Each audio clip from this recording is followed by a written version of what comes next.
Gai whaama nanga aiki Teo mawe maau I kai teu toa E iloa Ka koe whale ni Kuola ngā tuu I he maka I kai koe eiki I kai malava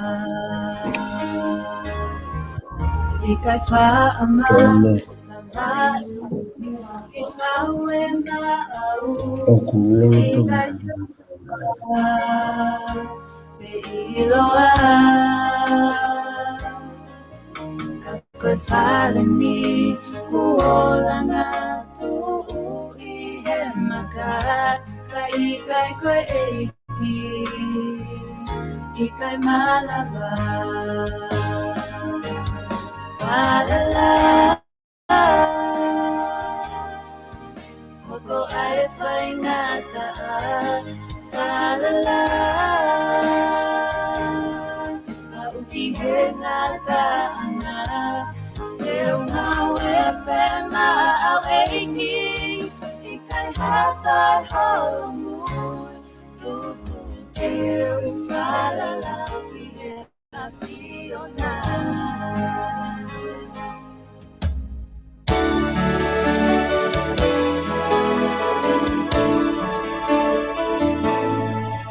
I kai whaama Lawai ki te tali ae whaingata Kai I kai koe eiki Te uili whi I kai lava ke ufufu E kua ngā hala Kai I kai koe eiki I kai malava Whalala Hoko ai whaingata Whalala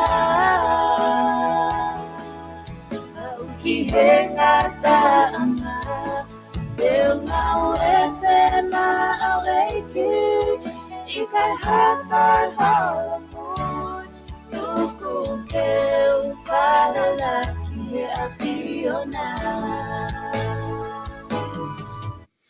Ko kori ke u whanga mohenga I talawhatapu ko tau peku wha o atu pe me heni. Talangata ia te au o whai ki tō mama o atu ka ata moa e whainga maari e koe ni I houani ke whahoka atu ai.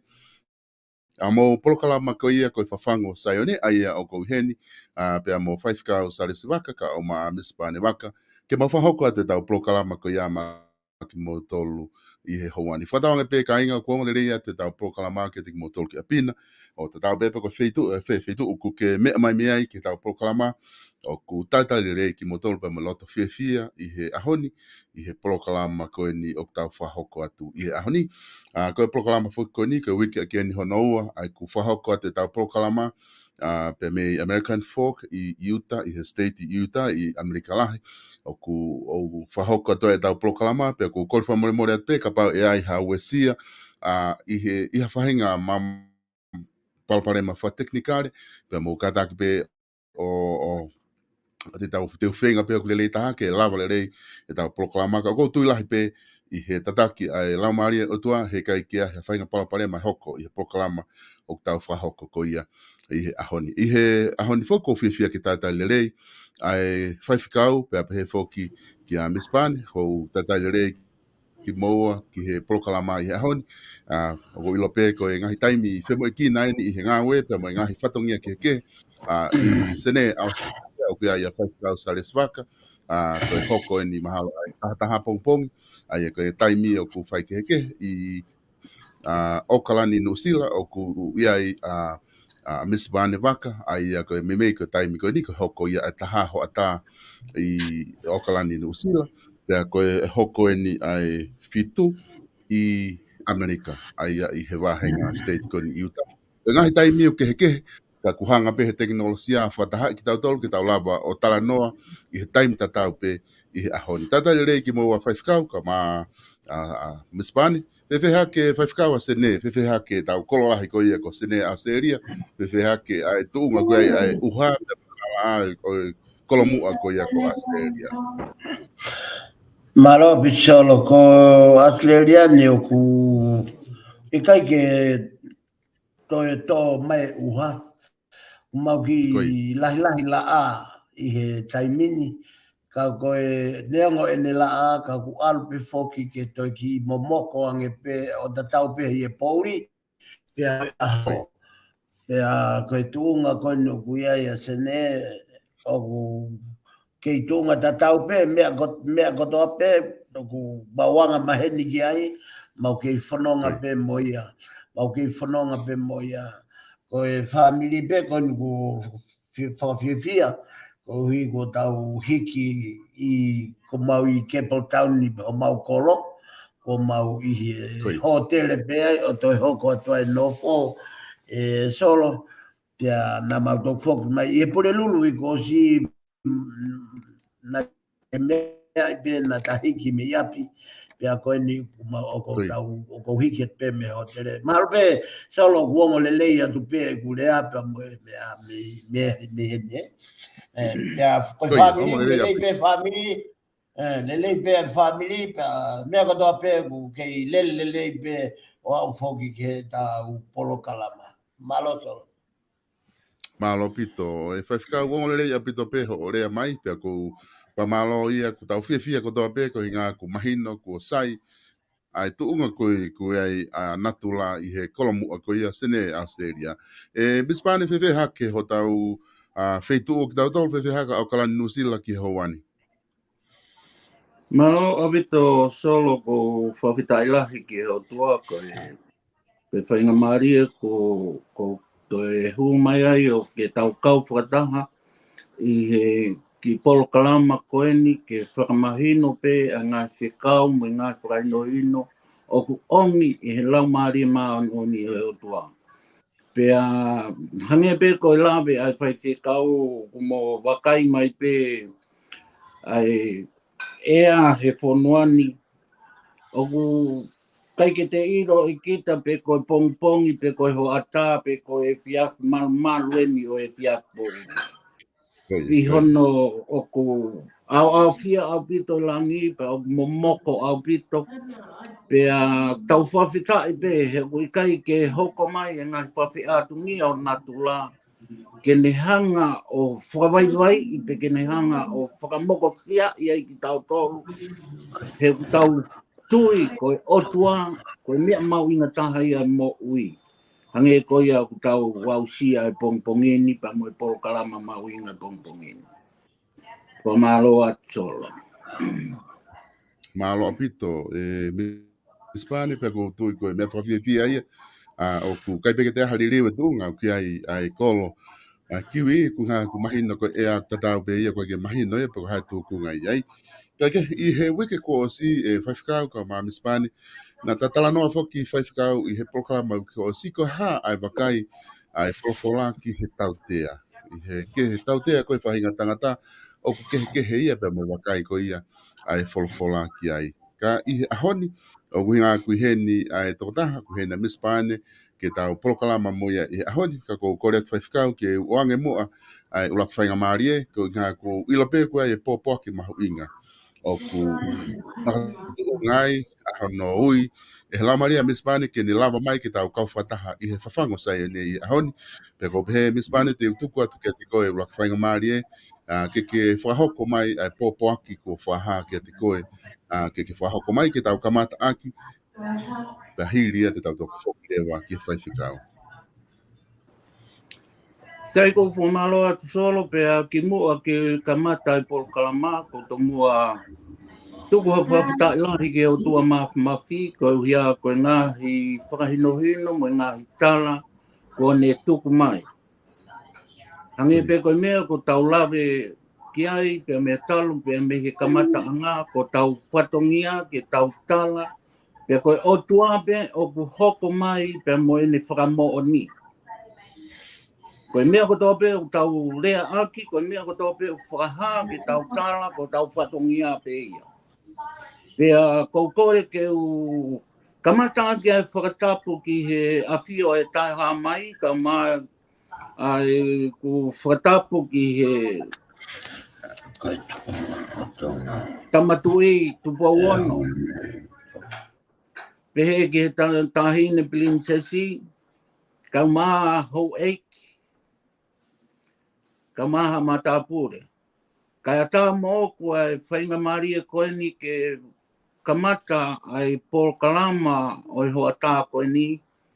Pea ko whawhita ilahi ai ki he otua mafi. Ko kore ke kore whamore more. Ngā wea ka kore whamore more ki ngā lot. Os mahi no pe ki he motua tua koe ni. O ku taktaha iai pe hono tuunga o kui e he otua o whakatatau ki ene ngā ue. Ka ki he motua tua koe ni e kutui mo e whalala ki he mea koto pe o om whai no hino e eiki pe o kou nofu ki ai pe o kou mui ki ai. O ku omi ai pe e he otua no ngā whamo oni ko uhinga ia o kou lea mārohi ai i he kaweinga koe. Solo ko e whahino hino na e omi ki he motua koe ni i he pō ua whā. Pō ua whā o e mahina ni. Ko e pō whalaite ia, ko mohe o sio i ha visone. O ko ngawe aki pē fo i lea koe ni ko e visone, ke aua nā whaiwhaiange o ku taka ko ha whakakaukau ai motu ani, pe ko ha mea o i hoku atamai pe ko loto ke u whamatana. Kono hine ko tō mai ai fo i lea ko e visone, ko e fo i lea pe ia, o ku ngawe aki i he wholawhola, ai taranoa ko toa pe. O ngawe aki fo i lea ko e visone. Pe ko e ku mohe o sio, ko e ku lere mai pe me i hahake me he hala tauwha a hau. Fo i hala mai koe na hau me he mama fo ou. Hau mai ki he fo i konga kona o ku tuo ai wharearea o peo whai ai koe ai wharearea o tonga. Pa koe pāsi koe ia wai ki fo i ata ai i he matatahi. Ko e ku sio ki he ngat tū ai a kausi ai nā. Tōlahi au pito. Pe ko e ku sio solo, ko e nau whenga, ko e toho e nau fukupenga. Ka ko ku sio ki hono whenga i mai koe fukupenga no toho mai, ai futuri ke taha e kupenga. E ne hao e mea koe ika. Hao e mea kehe, vewe, mea kotope, nesi kapa, nesi hina. Hao he fukupenga. Pa koe ku sio ki he nau fusi e fukupenga, hange ka au o staka e fukupenga ha mea i he loto tahi. Pa koe ku sio e solo o ku lere kausi ai nā. Ko mea koe ku ose e ku tumu. E ku mahino ka au koe tahi. Ka koe ku sio aku ki he nau lere solo. Whange pe ia nau lere hapu i ala pure anga. E nau lere pe koe he tahi. Ka koe nau lere pe koe ku sio ku nau tō moloto i whako no whinga i koe fumui kupenga ke toho mai. Ka koe ku sio koe ke he nau toho mai, ai fukupenga. O hau koe fumui kupenga e taha koe fupulu ia. Hufanga whakatapu, koe fupulu.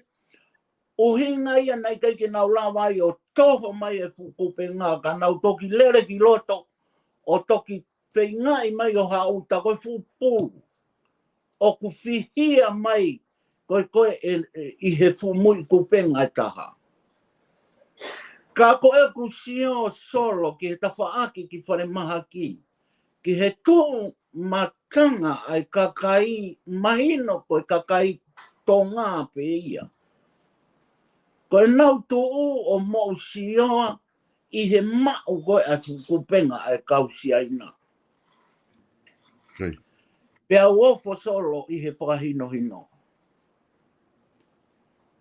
Pea koe foisio ia whama opo e kusio solo. Koe mea pea o taulue ai he aho ni. Nani. Koe mea nai whama opo aki. I he whakakau moi mea nai oni mahino ke te au I he bisone koe solo. Ua more whanua. Okay. Koe tonga tonga he taimini. Kua osi. Kai ke toe ha mea ai tonga no ilo I he kausi aina. Au ki Kirista. Kua osi hanga e siaina ia. O stoa e mea ko tope I tonga. Au ki he veve, au ki mea au tai aonga ia ke tautolu tonga. O stoa ia siaina. Peo toi sio solo, kono hina nai whakamalohi ia I motu ani. Kau toi sio pe I he pongpongin.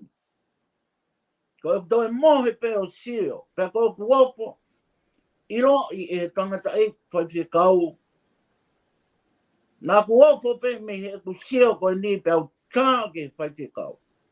Koe osia e tolu. Henghengi ane uhu. Koe ku sio koe ku lele mai.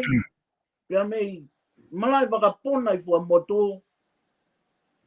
Koe ku lele mai ka kou sio ke fumisini o ku tau. Koe ngai fumisini ko ni, koe ngai fumisini. Ngā ue koe ki hono ngāhi e haraka. Koe ngai fumisini ko ni kou vee uka mea. Ka kou sio kou lele mai o ku tau tu e motu a siaina e fumisini. I he vee hala o ku tō e misini, mahino ka au he netu o mau e misini. Ka koe ku lere mai ko ia o tū e ke atu pe tanga mai o mau e ne misini. Pa koe ku lea te utokoni ka te uhanga toho aki. Ai ki mea lere koe na o atu. Ka koe ku hao koe ke holomui mai ke tū ko whakakau. Koe fumisini koe pe anga whewhe lava e mea lere o kou alwatu ai. Ke ne hanga toho fumisini. Koe fumisini o mamafa. Pa he kai ke lava e ki misini. Ka loto lahi pe o hifo o tau e mai a ke toho ko koe e misini. O kou si o kou lava pe o toho aki. Ai fumisini ai mea lere. O tupu mai ke he loto hala. O toho e misini o mo'u e misini o tukuang e misini. Nani. Koe whakahino hino ia solo. Ko hange koe mea ko nai uhinga, nai os mahino I he polokalama na ko os tangangi whaitia kau. Ko no whongi au e ki toi fhoi, visone koe ni ko no uhinga na toi whaloto hai pe au ke toi kaumai. Ke tala, e koe whekau ke tala. Ka koe ia ai visone e solo nā mamata ki ai. Ke foi visone e ua koe ni. Ka koe tuku atu. Ke foi whekau koe haha mo. Siepa mo. Whakauinga ke visone koe ni. Malo pito Hispanic pe ku fa malo lahi atu I whatala noa pe mo I visone koe ko ke whahoko mai ke whai ke tala noa pe mo vahe. Whaiwhikau ko visone na ko tuku mai Hispanic ko visone e ua ko ni hanga o mai hange ko ia ko atau whanongoa visone ulaki fukupenga ko ia na e futi hake I he matatahi kau si aina pia ko visone hono wa ena ko fu misi ni mau ngahi hala ko ia na tangotu ai si aina mau ka te tuku atu ke te koe whaiwhikau ke ha o pakai ki ai pe mo whau hinga ki he visone ko ni ko talanoa ki ai a Hispanic mau whaiwhikau. Aro pito solo Ko doi ko whekauia ko osi mama pe ai whekauia ki he toko taha mai oangi ai. Pea ko hoa pe a ke tau tala noa ai, ko hi ke whaia no whakakato. Ko hi pe ko whekau, pe me he otua. Ko mea mau inga taha ki tau mahi noi, ai whekau me he otua. Ka pai kai mahino ka tau tolu ai whekau me he otua, e kai ki tau mahi noi e tau tolu ai mahi whekau. He uhange o wofo i ka kai toko lahi, ko e tau pehe, ko e whekau me he otua. E hange u whakawhehui he kau karisiane, o anga whewhe, a hono o mai e whekau me he otua.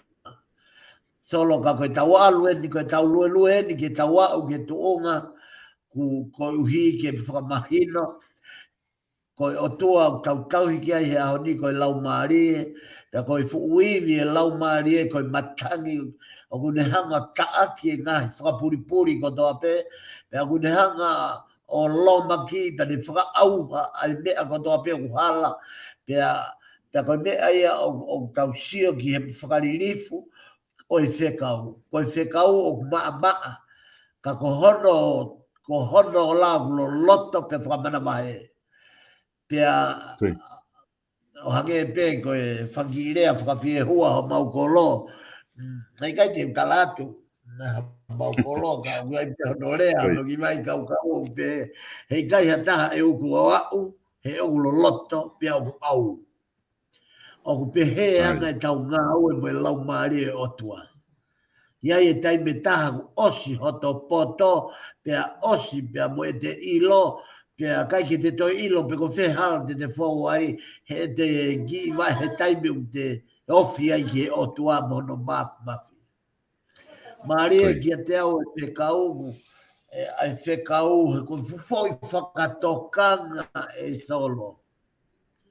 Whakatokanga i ange ai mafuri mai ai whakatokanga ai otua.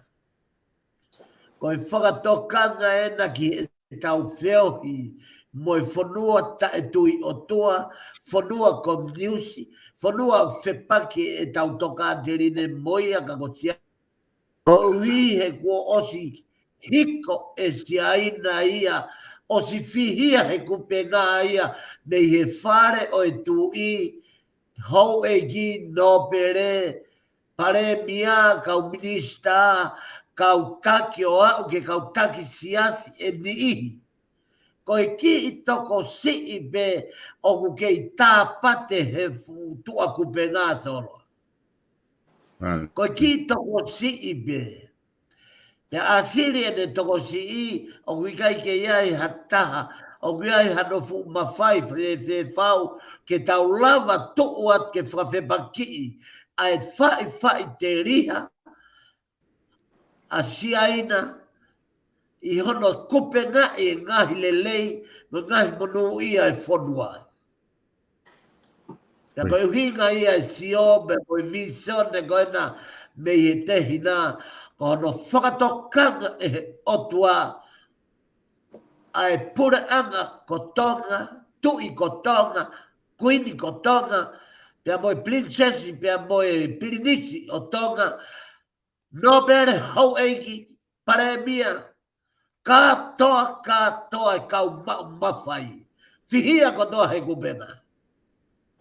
Koe kakai kani o hao me kupenga. Koe ki kakai a koe au koe kia nau mawhai. Malo pe moe nau lotu ke nau tātā pate mai ai solo. Hange pe koe kupui lea, hopo mai pia me te hina koe na umore puranga.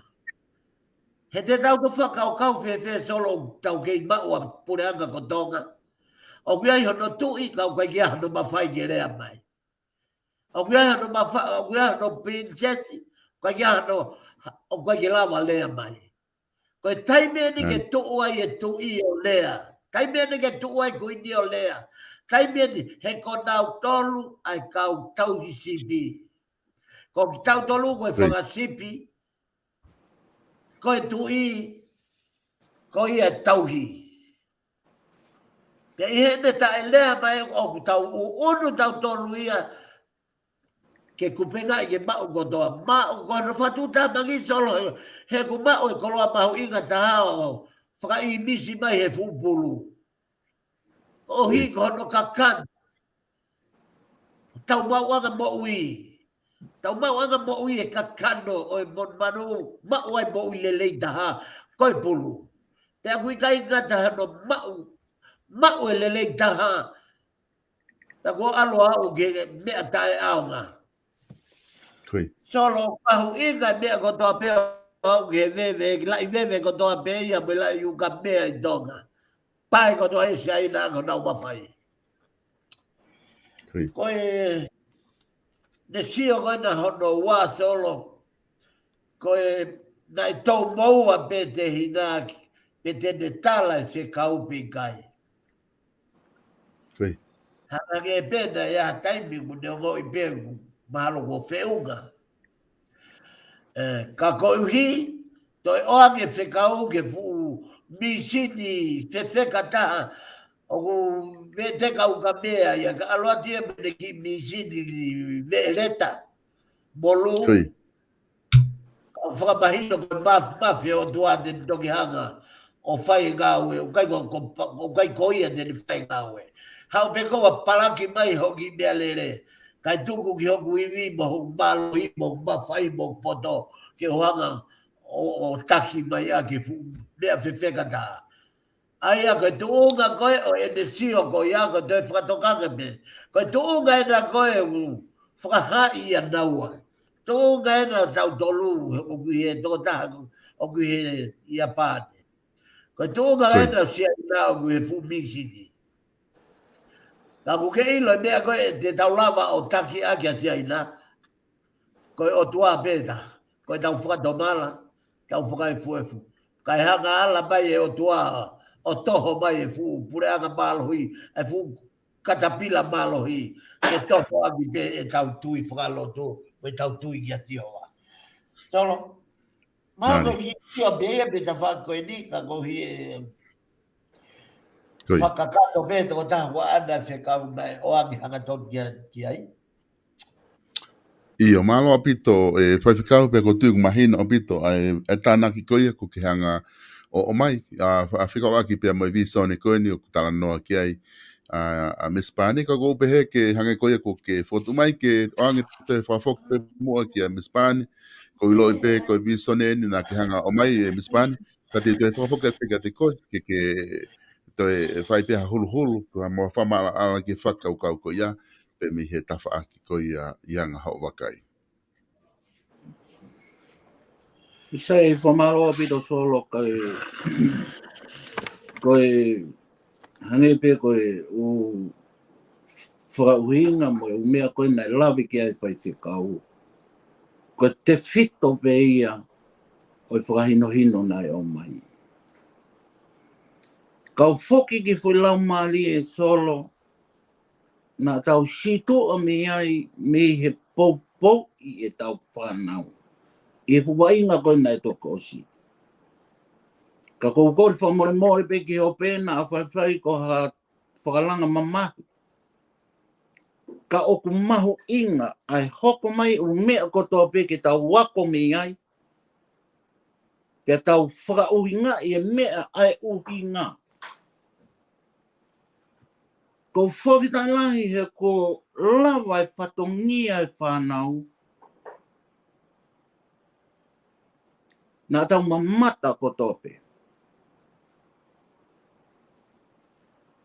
Oku i kai ke tau pou le lei ki e whanau. Ko i mea kotoa pe o tau whai, ko e tau pou, o ko tala noa he uhinga ko e ni solo. He ko talo e tau uki mo teke e tau timi i he osi atu ko e ni e wainga kapa na e pai e pānau. Teke tau sio ka tu waki e taha e timi a musila. Teki ke tau sio e taha ki ha uki e timi a moa. Me nusilani, fuka tonga a taha e hala mo i ngā whitu ko tope. koe whehui. Koe hao winga, o tau hiki ai e whuka, koe taa o sisu kai fōi e timi. Koe hao winga. Kono winga ko tuia i o koe ke si e aon tolo. Ai lanu koe he aon. Ko sapoti o support me loto, miho tau loto. Ko ho tau loto ke whetau laki mo lau maria o tua. Ka lawa ke hoko mai fuiwe o tua. O ko tana noa solo, he ko e a mai he osi e wa inga whanau, nai whai e whe loto mamahi aki. Ko e whe loto mamahi aki he vewe ngā ota o mo ui. Kai tuko e te whito, ke tau hanga hake ke o tau o tua, he koe o tua o kune omi e malo i. Nari. O kui kai koe fu ne e si, o kui kai koe fu fuka o ke hiki ki olunga. Koe hao no aunga o no hiki e fuka. Kai uri e loto. Ko mea o whi mau he ao ni tong. Ko hiki e fuka. Hange koe polokalama na molawe ki ai. He polokalama ko osi. Koe lea ngutu ke tatau mo loto. Koe hiki e fuka ke tatau mo loto. O koe kai koe hiki e fuka o sisu ki o lunga. Mai tatau o sisu. Ka hange mai loto ha whanua loto. No, o koe kai koe whekau ia. Koe whekau ke tatau e fuka o tau iki mo tau loto. Mo tau ata mai. Koe mea ko o kuofua i e tau mo ui he aho ni. I kai hike fuka ha moa, i kuna ha moa. I kai hike fika me fuka o e kiwi, kai i kuna e kiwi. Tonga, o whemao ke tau whiwhiri. Koe mea ko tau peu tau whakahaki tua koe mea ia i ho tau loto. Pe ko au e mea koe ni solo ko osi whapapau i te ulea aki he huawhasi sukalaisi. Koe uhinga whoi e te mi, ko hono uki aki ai huhu i he kau taki e whonuan. Koe vai ua fu kakaina e hu ki he mala e vai ngā, koe tufa ake e huhu. I longa ki nau tolo mai o huhu. Pea tufa ake tikete. Ke o huta e dotongi. Pea mos wakai ai. Ka pau tau tui ke o tua. Ka pau koe huhu koe ni. Lolo tonga hou hau e o tua. I he mate a kakai he huhu koe ni. Tau tuha ke tau tolu tonga. A tonga na e whalala ke o tua. Na tau moui pe he taa ko ia. Ka tau tūki tau tolo poupoui. E ta whaaki. Ki ono tāmate e kakaia ke huhu. Koe huia koe ngahi.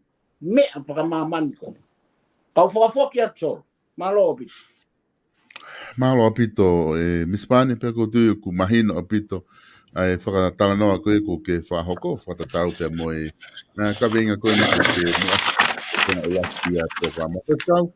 O ku te ai ha o tāna ki mai te tau wha osi aki ai konga ulaki ka tau hoko ki e konga hanoua. Solo koe taha e ha lau maari mo oni na e ongo pehe ki a te au. Pe o kuongo pehe ki e karistiani ko toa pe o ku os whanau i whaou ene mo ui pe ko atoa taha ku os mate hono ki tā kai taki e he lau maari o e otoa. Na fua ngoi lahi au pito a hono totongi ake sino o e kakai ke hohungi nau tō koe osi o he wainga. Koe wainga ka mea whakafo peia koe tare nit na e o mai e otoa. E kai ngata i ka koe whewhaka ai aki o e tau nofo e society. Ko hui ke kau le lei ke mea. Ka koe whai taimi kana e tu uaki ai ke huhu. Ne wongo i be e au ia futa e pau au pito ai vai ngāia. He hae mafia o tua ko hi. Ai koe whainga ta e mā usia o ku whai e ha kakai o ku ikai ke nau toi pēha te nau tolu ki ai ha o tua mo ui. E solo ko e tau mo ui he mo e tau ngā we ke tau ki i tōtō mui kai wheho i e mea ko toa peke lau maari e. O ku tonu nai eni. O tonu nai ke uhanga o tukuangi ai whakaukau koe ni ke totoki huhu ai kakai. Koe uhi he koe huhu na e kailanga ki i he visone me ka mata anga e wanoa tahi wā. Ta of ai huhu he koe mea ia ai te wolo. Neongo na talu e tau whanonga mai ki tau tolu mo e huhu koe mea peia na e os whaka ofa peia he na e haho no iwi whaka mo ui. Koe huhu koe ni mafuri ia. Opposite huhu ia koe ni. Huhu ki mua ke mo ui huhu koe ni ke mate. Pea koe mea ia unofo ai visone. Pea koe mea ia solo whatokanga he visone. Monu ui ang nau tōk te kai ke nau lave he huhu.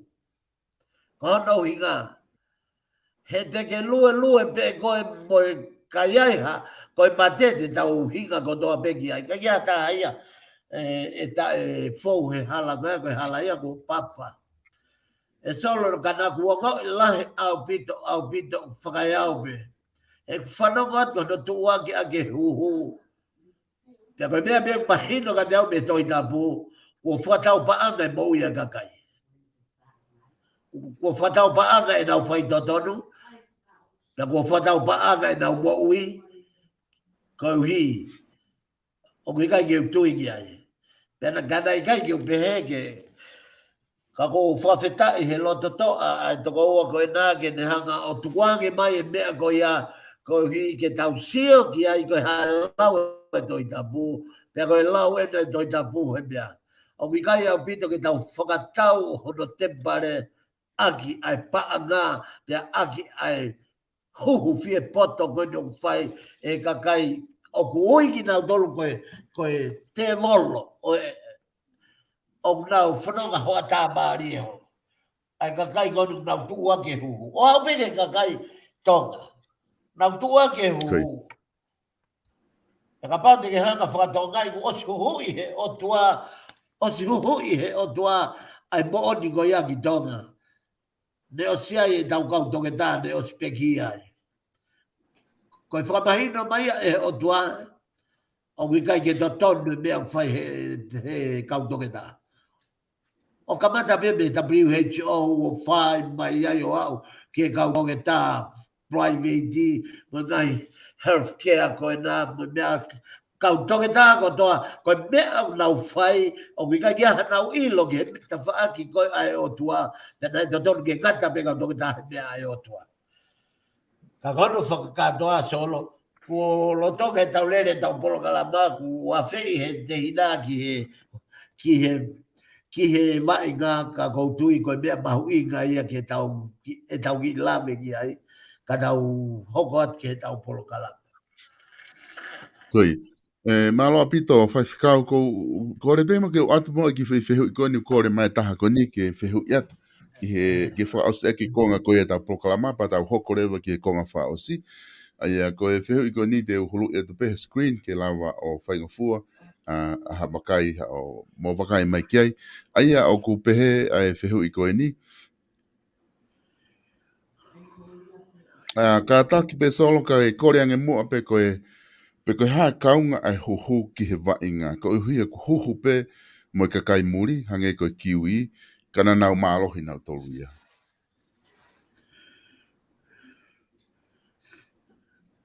Ai koe whihui mai ki a te apu, koe whihui ka mispane.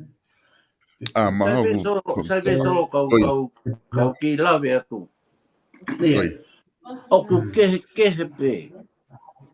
Patoka ngai whehui o ku kehe au pito ai tala noa ki tonga te mo tala noa ki he kiwi.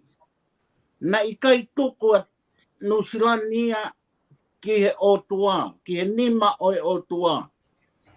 Ko e uhinga ai tala noa he kotonga na e tuku ia e seos tu poula ki he nima o e otua. Pe koe mea kotoa pe ia te tau whai, ko ne whihala ki pe me he kameinga na e whai e seos tu poula ki. Ka huinga i o whai ai tala noa mo lea. Nei kai ke ko ata kiwi ia, nei kai fihia kiwi, nei kai ke ave kiwi ia.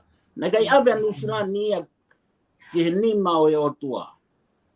Nei kai ave ha moa, kotonga. Koe ki whanua kotonga, na e tuku e seos tu pouluaki ki he awhinima o e otua. Kono huinga ia o tala noa ia visone o whakamamafa pe ia i he kakaitonga. Kau whafoki atsoi. Malo pito Mispane, pego tu ku malo e pe mai tari ko ia ko ke whahoko mai. Whawhikau te u whoki atu ke te koe ko tu pe ko tari mai Mispane ai whehu i koe ni. Pe ka pau e toki ai pe hao tānaki ki ai. Pa te u toki, pa ke toki i tānaki pe ki ai he taimi te u whoki atu ai ka koe. Ka te u o atu mo ko ngā ka tau taimi ko wakai hi whope i he konga koe ni. Ke ngā ke tau hoko atu ki he konga koe hono ua. Hange koe na ku talanoa ki ai he kamataanga POLOKALAMA i he wike ko o sina ta talanoa foki. Koe ha lau ai to he tapu he tau tea. I he wike ni ko o kore ke o atu moa ai whakau kau koe ni koe ngā ke ta hoko atu ki ai ai whatalanoa ke wike ni. I he mahu inga ko ia o e tau ataina, he ko tui ko tau ataina, ko e taha eni na rea mahu inga. O ku pea ku o ku tau wanga ko toa pe ki ai i he tau ataina ko e lau ki ai e tau konstituto ne mahu inga ko ia o e whoki o tau ataina na e whai e seastu po uaki ki he kakaitonga. Ka te oatu ke te koe whai whikau ke hoko atu i he konga honoua ko e hae lau ai te tapu ki he tau ataina. Malo bicholo koe kau ia i he mea mahu inga lahi taha ke mahino ka tau tolu ai uhinga o e tau ataina. Koe hae lau ai toi tapu ko uhi he uia e tau ngai whaka uhinga me malai ke tolo. O me koe malai ko toa pe uia e le uhinga ki he tau ataina. O hange foki ko ia o ku asi i he tau konstituto ne pia mo i tau lao ai tau ataina. Pia toi asi pe foki ai foki. O he kau ene rea mau inga solo tau ataina. Pia mahu inga pe ia ke o hanga pe kau muria o nau ai e nau lea a nau tolki ai pe koe freedom. Pe nau ngau ake independent. Pe koe hape a whahinga uhinga o e tuu ai fo ilea koe tau ataina. Ka kou tokanga koe hae lau ai folfola ki he tau ataina. E solo i e tohi kare tia vai ni maa pe koe vesi ulua ki o kuia i a vesi fola koe ni. Koe lea hanga tonu ene ai apostolo ko Paula i he nehanga valo ki mo nehanga hinoi e ki kainga lotu i kare tia. O nehanga o whakaloto lahi ki nau tolu kana e mahi a Paula koe hae uinga mea o ngave bea e nau whakaholo mui bea me tui ki he pekia na whai e galaisi. E nehanga lewa e Paula o hiki tohi ai i he folai a kare tia vahi nima vesi ulaki o pehe. Ko e tau ataina ko ana e whakatau ataina ki tau ki ai e kalaisi. Pei mautu o mauai. Pe aua te mautu e whakamoua ki he ioke whakapopula. E solo na e ko e kamata anga o e fuirea ko e tau ataina ko hota ngauhi. Na ne hanga ngauhi kamata e me ulaki aho ko e ne ulaki folake mama mai. Pea mama mai pea kamata rewa hire mama pea kamata rewa ke ngau e o tua ke ne hanga o whakatopu e mea kotoa pe ke whakafonu ai universi. E solo kai ke toi aha taha koloa ia i mamani pe milionea, bilionea, tilionea ka koe o tua. Ko tai mini o lai ake tau falala ki si aina solo. Ko uhi ko ki I veve ko mau e si aina. Pea tau hiki tau tolu ki si aina kai tuku ake o tua o bilionea, trillionea. Pea ngu ngata e koloa man.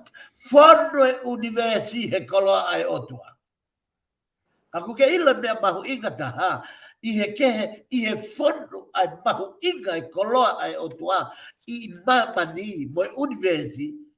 Ko e tangata pe nai makehe hono whatupu. He koe whakatupu e tangata. Ai au hai e toi sene si. O mahino ai I he vesi, I mahi ulagi pe koe vesi wa fitu. Pake whakatoka ka I ake e solo ai lau ai tohi. E ne mahu inga koe ai tangata. Ka ke sio ki he. I he mahu inga koe tangata o pehe ai e he vesi wa fitu. Pe anai whakatupu e o tua ai tangata I he I misi o ona. I misi. Koe whoilea I misi o whao ai tawataina. He koe o tua o tawataina na kai koe o tua iau pōpula ka mea. He koe mea ko toa pe o ki he universi koe mea ai o tua. Pe e kaparu na ngau I koe mo au solo. Pe a moe tangata moe whewhine ko toa pe I he I misi o tua. Ta o ku whao ai e fo I mea koe ni koe tawataina. Na koe fwoi tau ataina ko ia, koe mea ia nai makehe ai tangata. He nai ngahe la a ke ulo mo mate, ke ulo mo tō. Ihe aho moe po, pānga ngalo taimi. Mahina, pānga ngalo taimi. Fua a kau fua, mandodolo me a kotoa pe, oi pureanga maka, pureanga kau, pureanga man. Kehe pe pureanga tangata. Pureanga e tangata whao ai e fo I sips ko e taua taina. Ke whiri pe teke whai kong, pe teke whai lenei. Ke maa oni, pe teke. O mai e fo I tau a taina. Fo I tau a taina ia I he I misi o e otua. Pe koe ko e taimi au tau whehoko taki ai mo tau a taina. E solo ko e tau a taina. Ke whaka otua mea ko toa pe tau whai. Hange koe lau e apostolo. Ka pau koe tau atai nā na e ngauhi ki motor ki ai e o tua. Tou mau ai. Ko tau paru pore maa solo. Koe uhi koe whakahehe ke, moe whakapahe ke, moe whakamomore o lunga, moe. Mai ke toi hapango he tau whai. Koe mea mahu inga ke tangata uia e I mise o tua koe tau atai na ke tou mau. I he tau atai na ai o tua. E solo ke tau ataina o tua ki ia he ahoni he pureanga tonga. Ka kuke ilo solo o ku whaka tu tā maki ke toi ngawe aki e ha tangata moha poto I mamani aki ha ane whakauhinga ki he fōirea koe tau ataina. Koe tau ataina koe whanau tama ia me he iwi, me he ngahi koloa pe koe pou o langa whanua nai whai e otua. O ku kau e tau atai nai, ai ofa, ai kātaki, ai whakamore, ai whakameri no, ai anga whakasevani ti, anga whakatamai o iki. O ku kau e tau atai nai he pou, o ku nehanga, o pou aki e langa e universi e otua. Fie mau e tau atai nai ki e whanua kotoa pe, pure anga kotoa pe. Tolo ono whakamau nenka te koe.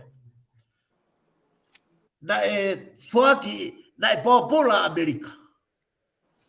He na e ngāwe aki ai ka uri ia he kakai ume hina. I kai ngoi ia. Pe he tai koe na te ngāwe aki ai he me āpea nau hanga whakatau e ka uri. Pe na e hanga e Abraham Lincoln o toki whai e ne hanga o whakatau atai na Amerika. Pe a tatau pe na hoko India. Kia kandi. Na I whiu ono hopo, I mono hopo, ai whiwiri koe, ai whanua, mo I kakai e whanua ke mau e nau taua taina India. Tā longa mo kandi. Kau hike ne alato tuu I he whare hopo, o whihanga hangai pia mo I kau taki e pureanga. Ta ko ere ani nai tō pia mi whare hopo ka kandi. Ke loia I loa koe ni. Ka mati ke lava inu a o sen. Whakia te taua taina India e a honpe. Ane matpe ko ia pehata kandi. Pea takandi. Okay? Saya. Manat mo promise na ke wino a osen. Kono inga ke ka fua ke tawa dai na India. Ya bele o na fai kandi. Mo o fama ai maka ko do be o osen. Ko hi he kai de. Ko hi kai ata osen ni ke win. Ya kai fo ke lava ata haya. Kai ke lava ata haya o fai fo inga we kandi. Ko hi ngai na fua ke ai tawa dai na a India. Tau hau ki Afrika ki Mandela. Tau e wa tolu hono. E ne tau i ai tau a daina. Tau i tau a daina. Tau i tau a daina. Pe au e ne North Prisone. Pe na toki a tape o mau e tau a daina a Afrika. Tau foki mai ka seas tupo uruaki. Ko e lea pe ia a seas tupo uruaki e hene ilo o tua. Ko e pehe e seas tupo uruaki. Ko e mea ki e haa mai. Kupu uruaki e konistu tone. Ko e mea ki e haa mai e fina ngalo. Ke tau a taina e tangata mo e fefine. Fefine i tonga kodo ape. O ke whakatoka nga i rewa solo. Ai mo onia ke tau a taina hono vete mai e doi damu. Ta koe tau a taina koe i misia o e otua. O koe kai koe tau a taina e ne o tua ki e wharearea. O kua tō tāmaki au pita tuunga tonga he a honi solo. Ko hi uloaki kai kia hanau ilo se unga. Ki he mahu inga o e tau a taina ke ave a tau a taina ke au ke masiwa. He koe tuunga mea tonga he a honi mo whare area mea mo pare mia mo no kau minista. Na os whaau whakamalo hi e na dolo e koloa kotoa pe koe tau a taina. Ave, os hanga tolo hai tau daina. Hanga tolo to of malo hai tau daina dangana. Ai tangata ai kainga donga. Masi tau de fitu ka masi wa. Pa ke tau to of malo hi ko ya. Mo ui pe a maolonga. Au ha maolalo. O to to fai hanga ui tonga he mamena. Pa no hinga. He ngawe mai fui au ha ia ke kamata he ka masi wa. No go ya. E filifaki e tungu aki. O e kautaki. Ko hinga ia o obia he doi tapu. O tāla tau ke doi tapu ko hinga e maa e lea ia doi tapu. He kai koe lea ia ai motua koe niu koe lea ia solo. O ta lea ake mea o lea mea folfola. Ka kakuia taku ni whaka sehui. Alo hoke doi tapu sio ki ai. Ko e tau a tainana o kai koa koloa Tonga, kai koa koloa Amerika, o kai koa koloa Afrika. Kau kai koa koloa India. Ko e tau a tainana e foaki e o tua. Ta koni wala ai ngahi. Koni stu tone ko toa pe. I he kuanga whaka o si. Ke na hanga o kai haase tau a taina o tua. Kai lama ia. Me ne ala pe koe foi. Koe ne tafe pe foi surifa ia e taha. He me a o i kai ke toi ha o zeni. Kai afi a da. O hake ko so toma mo komola. Koe ne poto ia e kau poto. Whawhie poto. Ja koe tau a taina ko ia solo, koe koloa ai otua. Ko koe pe uku ke tau ka vei ha mo i tau a taina, tuko doa ia. Sia sue siliana tau a taina, sia stonga tau a taina. Koe tau a taina ko ia, koe tau a taina ia ai otua. Ia koe tau ngau e whai, tau whekumi ke otua, kai mau e tangata mo e whiwhine ko ia, ai tau a taina mōni. Ai au whaha i katoa ngai mea koe ni ai ni tatala noa i e ta POLOKALAMA i taua taina. Koe taua taina koa na e whakataua taina ki taua ki ai e kalaisi. Pe mou tuu mau he taua taina ko ia. O oa te mou toi mo ua ke ngahi io ke whakapopula. Koe io ke whakapopula koe anga hala solo. O kuhinga io ke ko hono hinga. Koe malo hinga o e anga hala e tangata ko hoto kita. Ko hoto kita. He koe neo koe anga hala koe, mo e anga hala koe, mo e truaksi, mo e mea. Ka koe pehepe e tok whakangofua pe e hoto no loto, mo hoto kita. Koe mea ia kou whakaamu koe ke mahino. Whai mo tau te ho tau kita. Ka whai mo tau sio mana, tau sio tapuaki, sio monuia. Ka tau sio ki he kloria o e otua. E ne hoko mai ko hi he ko ne whanau o whaanga a tau tolu ko toa pia. Ka re dia vai nipa ve sta tolu, ka re dia vai nipa ve sulu ki whaok katoa ai uhinga e tau ataina, se nes vai urak vesu a fitu, mo wami ke tau ngawi tau ngata, ke whakaotua honoanga. Na koe mahu inga ia, o e ne whakaotua ho tau ulunganga, ko e tau mao e tau ataina. Koe mea mahu inga ina o mika koe mua koe tau ataina. Na kai ave ke akau, na kai ave ke maka, na kai ke ave ia, ki a toi pureafa. O mai ia ka koe mua ke ta mao e whiri tau ataina, koe hae mea u ta fie whai, mea ta whai ia. So, Malo pito. Malo pito whaiwhikau ko tui o ku mahina pito ai kawinga koeni, mahu inga ku ke tala noa kiai, ai ko e tau ataina, pia mo e wakai e wholofola ki he tau ataina. Ma ko e tāna ki pēku o mai, ko o mai he taha koni ke o atu ko ngā ke tokoni ki he polokalama ne pehe, ko tala monua atu pēa mo whaiwhikau, o ku whia mau hakau palofita ke naurea, aki ai wholofola e iki, mo waloki aki ai mea ku mo oni, o e toko mo polokalama, haaho, lere he o ku aunga ki ho tau whanua. Ko e whakalotola hia ko mai e henele, maka, ko ngā ki ke whahoko atu, i he popo ko ni whai, ki he polokalama ko ni ko whahoko. Ko e Miss Bani ko ngā te o atu ka te koe na koe ai hao tānaki mai ki he tau atai na koe ni ko tala noa ki ai whaiwhikau pera hiri ia te utoki whafoke atu pe whaiwhikau ki te koe ke toki whama opo mai tu ke he katea hawhihu i hu mai ke toki whama opo ai pe tau proklama koe ahoni. Miss Bani te ufoke atu ki te koe. Te maro pito solo ko pea koutuku ha whawhitai ki he o tuago ia ko e taua o mai ki he whakao singa e Pōkalama. Pea ko kore whamore atu ka mo tolu ko toa pe ka pau kuaha lea ta ka pau kuaha ngahi mea o ku tōhala pea mi ho whakaukau ka ko kore whamore atu ka te mo tolu. Ko mea o toa pe o ko o mai e nau maari e pea o mi ke udea aki ko hange ko u mea ko tope ko de aki ko whatongia pe ke tala mo rea aki ko koe pe ia i holoto mo lau marie pe ko ke tari pe i kai ka kono whamau tuku pe e hoko mai pe o tua atu mahino kia te koe o me mahino kia te au pea i he tūnga pe he hange koe kaweinga ko ia ko mo lawe tala noa ki ai ai whaiwhikau solo. O kukai peki tō sio au ia kia whahinga ta.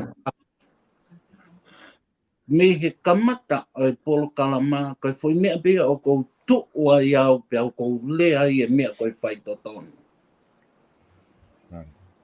Ko e tau mau pe e tau tolu e whai lau mari o e whaitotonu, pia o ku whakatau ataina i peki taia, i he tapa ko tope. Ko mea ko tope o ku te rea aki, o ku te osi o ngoi, o ku te tau ataina he ko te rea aki e fui whaitotonu.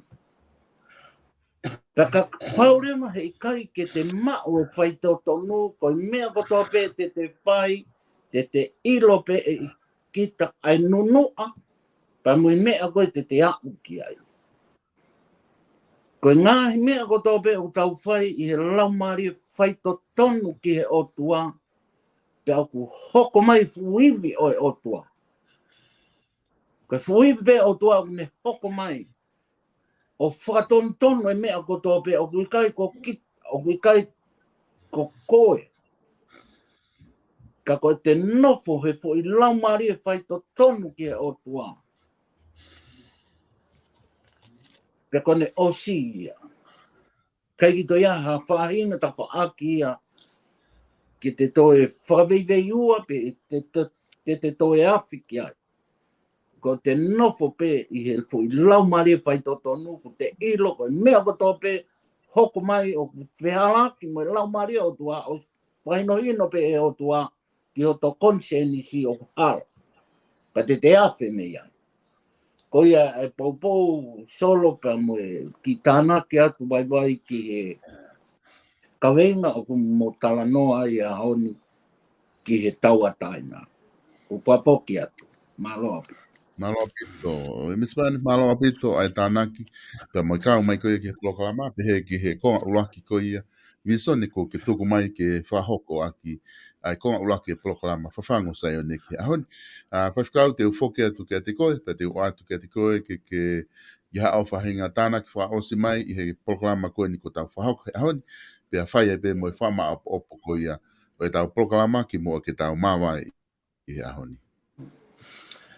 Malo pito solo ko o formalo atu ke te koe ka ma ai ho polokalama ho whakakato ai whatongia mahuinga o pompongini pe wat foke formalo lahi ko hi ko kau na tolu ko tope ko na wafea ai polokalaman pe mo na tolu na popo mai mo whakaloto lahi mai ki tau polokalama o tau whawheta ki eiki whatawangi ke hifo no lau maari o tāpe kina ki motolo, mo ngā whamiri i he tau whanonga o whai i he mo ui whaingata koe ni. Pea i kai ngata i e solo ka ko te whok mai ki he whakama opo o e tau polokalama e solo. Pea o kuiai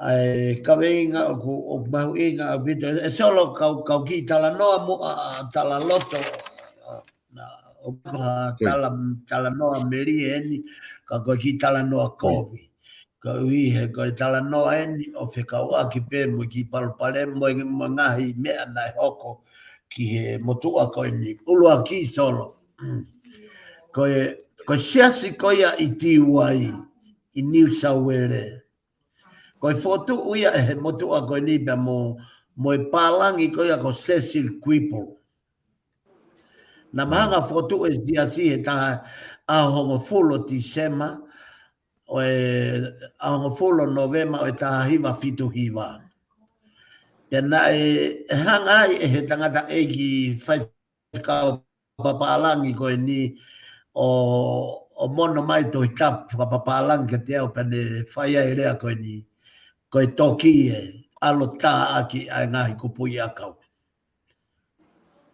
Pea ospa ni whai e lotu koe ni, na ne lotu i pe au i he tuunga, ko i he uloaki korinto, ma he uloaki pe koe vesi ua ono, ua fitu a walu, tala noa a Paula e Pselia Paula ko ki he kakai vai, ka nau tolu ko toa pe o kakai o vai ka mea ngāwe a ki he eiki ki nau tolu ke ne whakama e malohi. E mo ki nau tolu ko toa pe o ku ware ke nau ngāwe i ai folfola e o tua ke nau hanga whakama e poto.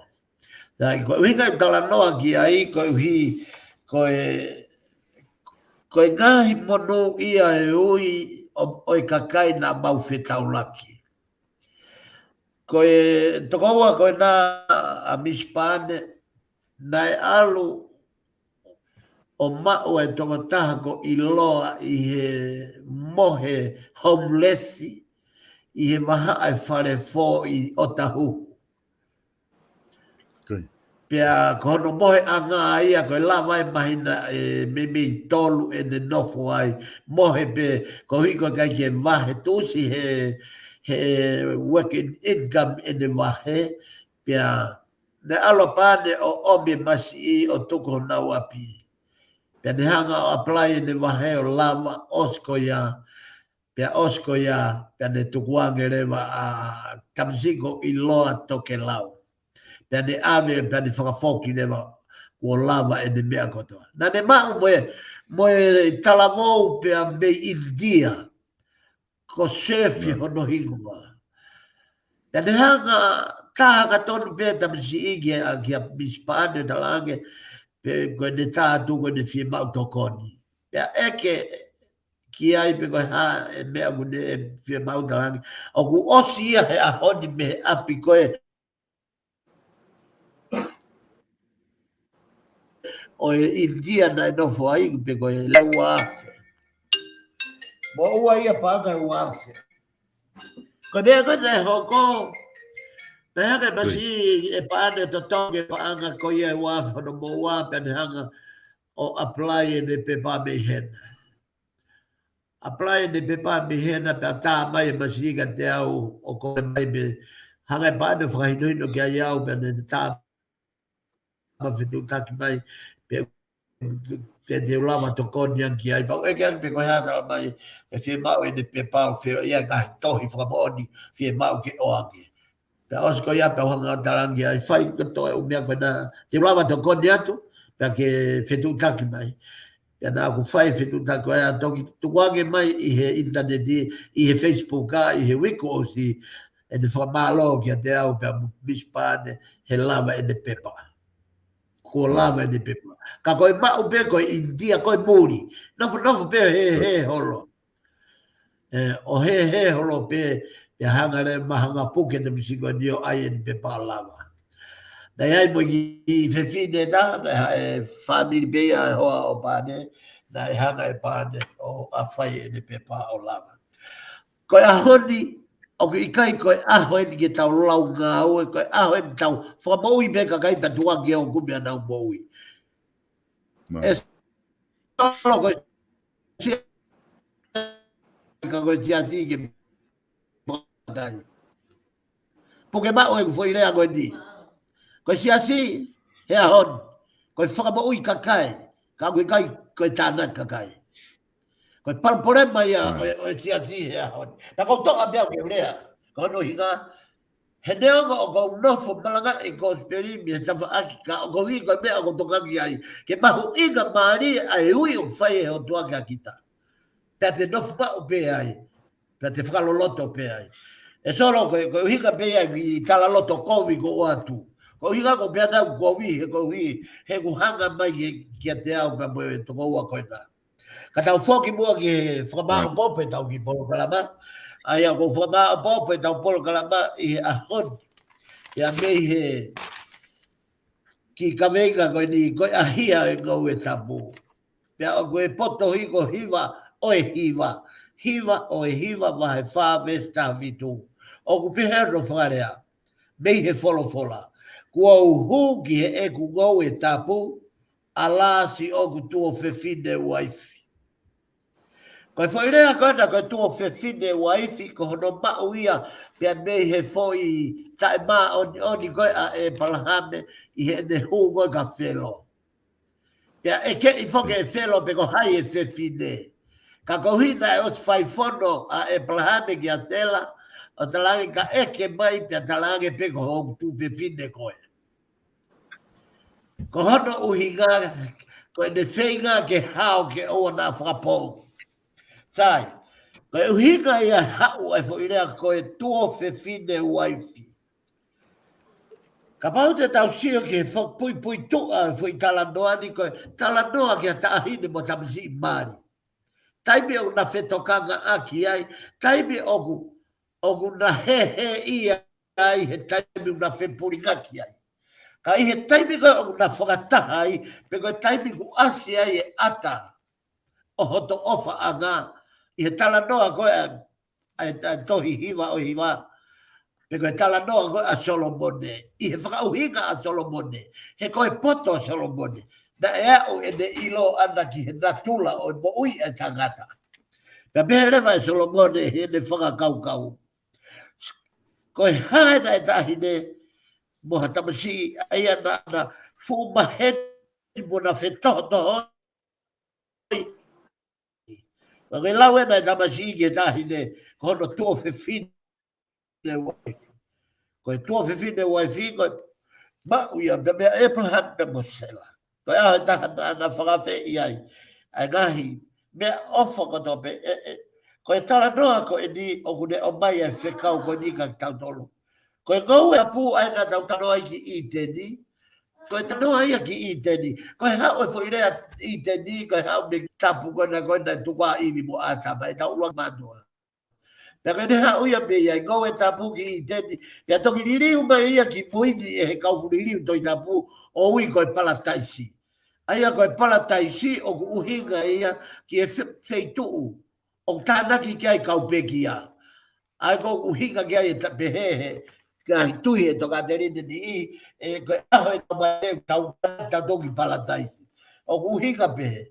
Pe au whakahinga aki a palataisi ai ngahi feitu koe o ku toka ai kau pekia. E solo ko i maka koia o tokta Iken Bolden i korisko tupou o ku tohi i ai fo i rea ko eni. Ko tokta Iken Bolden o ku ne toka i lini fila i he noate o Australia. I e tai vena ku haoi ki he ni o North Manly na mawhete longo aki ai mea mo Sesi Quibble ai na ko fotu e siasti wai na telefoni mai ke o aluangi pe o aluatu ia pe ni tala mai aluangi ki Linfield ke noate koina ai ko whare mahaki koina koe i Linfield ai koe North Soa na koe tawhaaki koe ia whakatoa mata o tu wai whai toka koe oi kau whai whekau na ku alu ki ai o kui ai whai toka o Iken Bolden o mau ko kaka ai a kau tala ia koe a koe ngai whama whakapungu. Pea honga tae a kau o whatoka le leibia osko ia. Pea honga o toi pata fo opa ospia.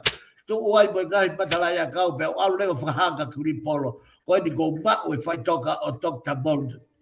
Osko ia pea whahama Sesi Quibble. Ke e tā ki he whaifkautonga ko ia ko savinata mahe. Ko tala noa ko ni tā noa ni tā hiwa fitu hiwa. E tā ki a savinata mahe ko ia ko whaifekau ke omi e siasi ko ia o hapa fila o na o mai o malanga ai lotu ai pia toi whano whana mui o e whaitonga. Pia nae o mai rewa Savinata mahe pe mo siasi o hapa fila o Naomi lewa ki ai o mau whataha ki ai o mau malanga taha he whaitoka. Ta koe uhinga e kala noa ki ai koe hui koe fwoi whaka a naua e ongono. Ai tamasi mo e tahini koe ni ki hona ki he ngau e tapu. Wau hong ki he e ku ngau e tapu a hoku tua fe fine waifi. Koe ngau e nei whai e Dr. Bolden o tuu ai e siat whakaungo. Pea tuu ai siat uesi rea nā. Pea neongo na e mālo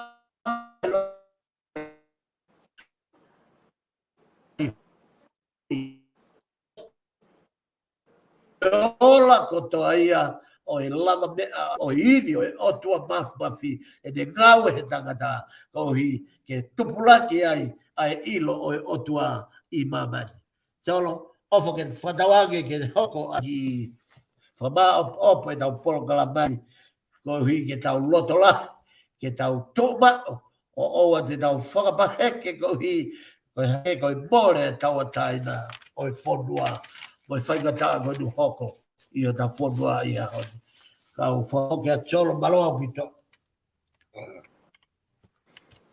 Malo pito whawhikau pe ko whamalo lahi atu i he lava rei koia e tau Polokalama ki he ahoni, FAFANGU SAIONE, a whamalo lahi atu ki ati koe pe he whoki ki a Mispani, i he tokoni pe mai wahe ko toa pe mahu inga a pito ko lava ke whahoko he tau Polokalama koia i he ahoni. Whamalo lahi atu ki ati mautolu ko toa pe kau whanongo, ko lava ke mo mui mai i he tau Polokalama, te whawhi at pe ki mautolu ke mau te mea mai pe i he taim tatau o i wike kahau te mau te whahoko atu ai pe e tau Polokalama ko ia a FAFANGU SAIONE.